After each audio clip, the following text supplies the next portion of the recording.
Всем большой привет! Сегодня мы с вами сделаем уютный камин, который станет закрывашкой для третьего разворота. Нам понадобится две детали размером 8,5 на 12,5 сантиметра. И у второй детальки я отступила по 3 сантиметра по бокам и 2 сантиметра сверху и вырезала серединку. Это будет наш будущий камин. Также нам понадобится две детали размером 2 сантиметра в ширину и в длину 8,5 сантиметра. Я рекомендую ширину сделать поменьше, потому что третий разворот у меня получился достаточно пухлый, а вы можете сделать его более удобным. И еще нам нужно взять две детали шириной 13 сантиметров и длиной 2,5 сантиметра. Они у меня будут закрывать мой каминчик.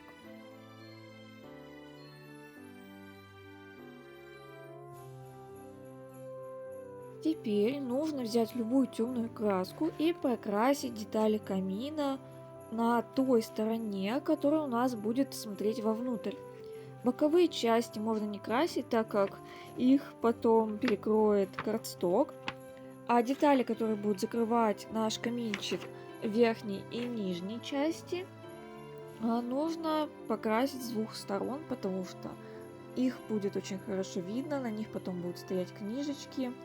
То есть это та часть, которую мы будем с вами видеть отчетливо, поэтому она должна быть прокрашена.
Деталь камина с прорезью и боковые детальки мы прокрашиваем белой акриловой краской с внешней стороны.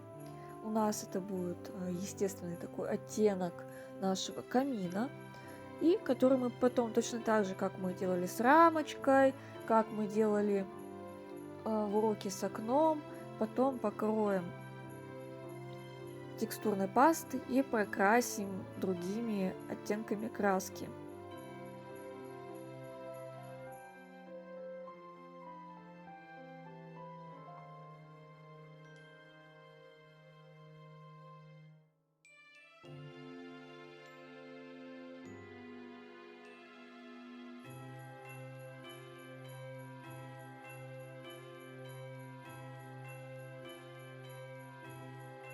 Кстати, очень важно наши детальки для камина прокрасить со всех сторон, то есть даже вот эти маленькие-маленькие части нашего картона, потому что их будет видно при склейке. И нам очень важно, чтобы цвет самого картона у нас не просвечивал.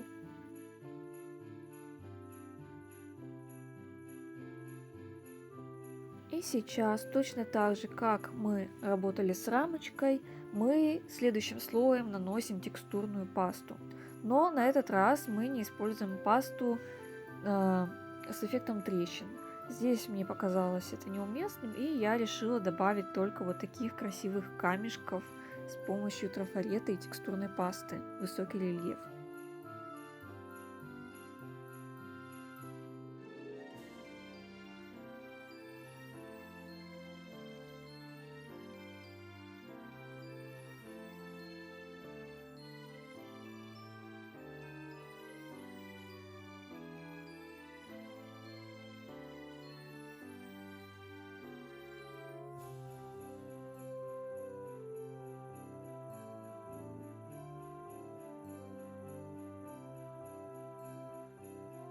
Пасту мы наносим не только на внешнюю часть камина, но и на боковые ее части, чтобы наш камин был более реалистичным.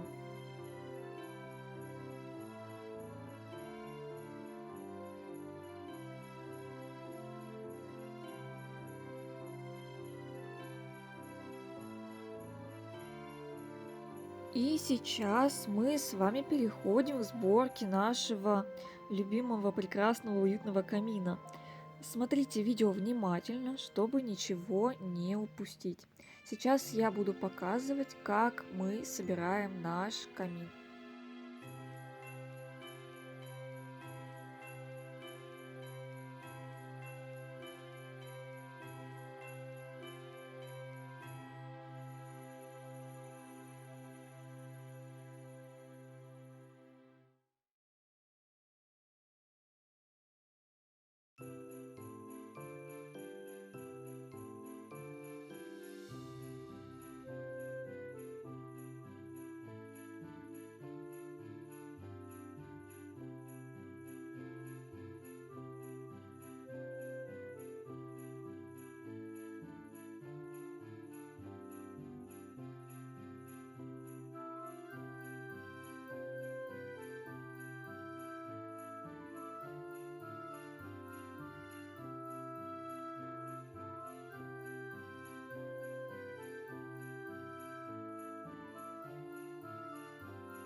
Чтобы дополнительно укрепить наш камин, я вырезала 4 детали шириной 2 сантиметра и длиной 8,5 сантиметров. Провела линию беговки и немножечко подровняла ее края, чтобы она у нас идеально встала и укрепляла наш камин в боковых ее частях, где у нас как раз сходится боковая часть и задняя часть камина.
Сейчас мы берем детальку, которая у нас прокрашена с двух сторон коричневой краской или любой другой темной, и приклеиваем ее на нижнюю часть нашего камина. Проходясь по нижней части камина по трем сторонам клеем, мы надежно зафиксируем нашу эту полочку, или как это можно назвать, пол, да, нашего каминчика.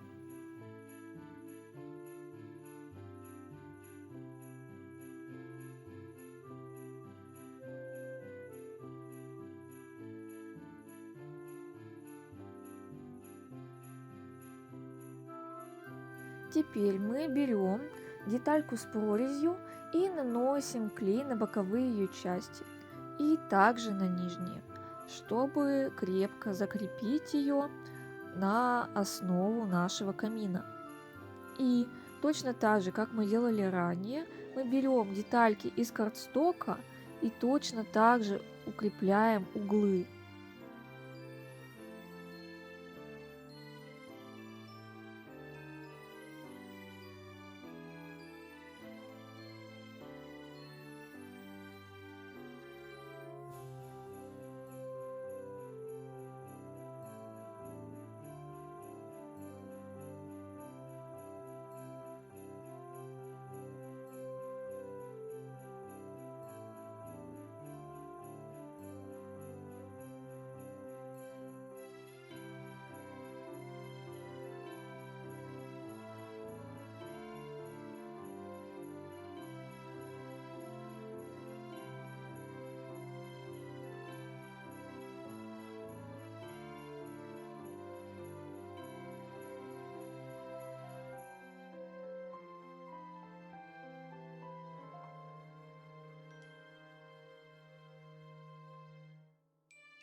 После того, как мы собрали основную часть нашего камина, нужно установить подсветку. Мне такой светодиод сделал мой молодой человек, поэтому у меня торчат провода. Но вы можете приобрести специальный модуль, с ним будет работать гораздо удобнее. Выключатель у меня будет спрятан в боковой части камина и будет немножечко выступать на видимую часть нашей прорези, чтобы было удобно выключать и включать камин.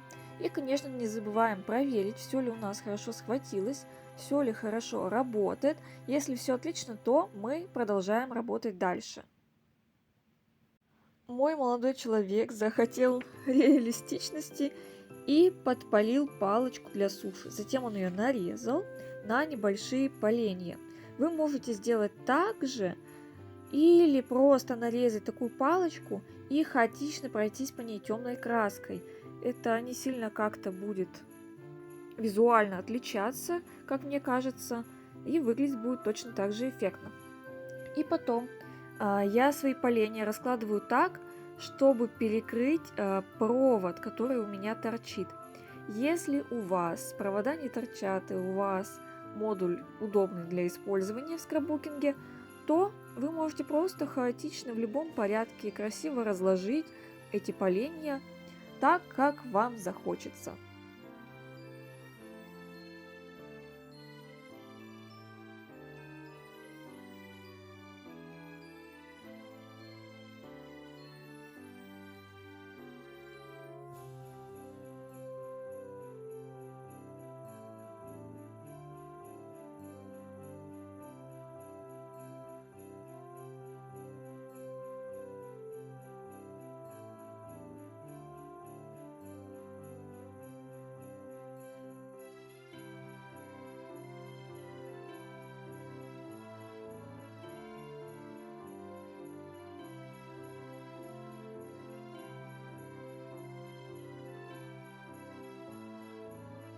Если ваш светодиод смотрит вверх, то тогда можно сделать интересный эффект рассеивания, приклеив на нижнюю часть вот этой верхней части нашего камина. Я не знаю, как это назвать. Если снизу приклеить вот такую красивую золотую блестяшку, то она будет очень классно рассеивать свет внутри камина. Но у меня в процессе приклеивания светодиод стал смотреть вниз, поэтому как получилось, так получилось. Но я не расстраиваюсь, все равно мне нравится, как это все выглядит. Поэтому обратите на это внимание и сделайте светодиод лучше так, чтобы он смотрел в верхнюю часть камина.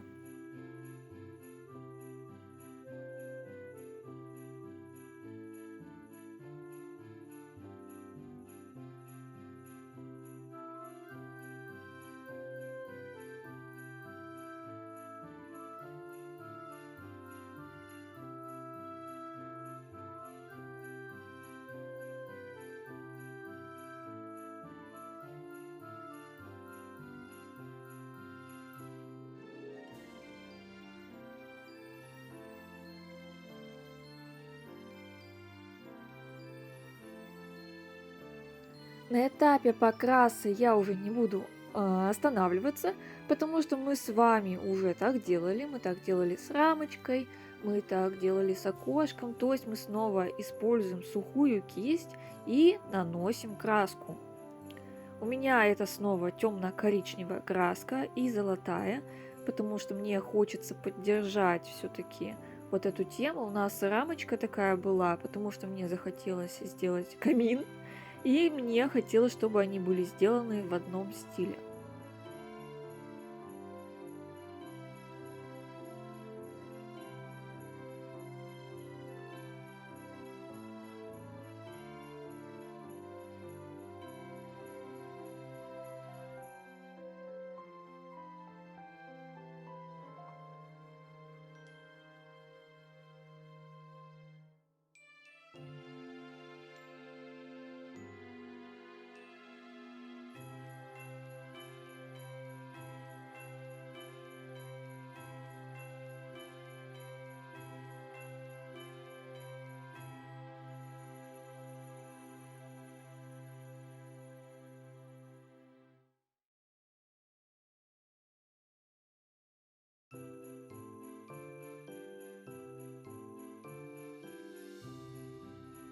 Для большей реалистичности я захотела добавить еще снизу решеточку, и я сделала ее с помощью ножа, которая на самом деле в форме киноленты или ленты с фотографиями, я не помню, как она правильно называется, но я думаю, вы поняли, да? И просто разрезала уже готовую вырубку пополам, и у меня получилась вот такая интересная решеточка.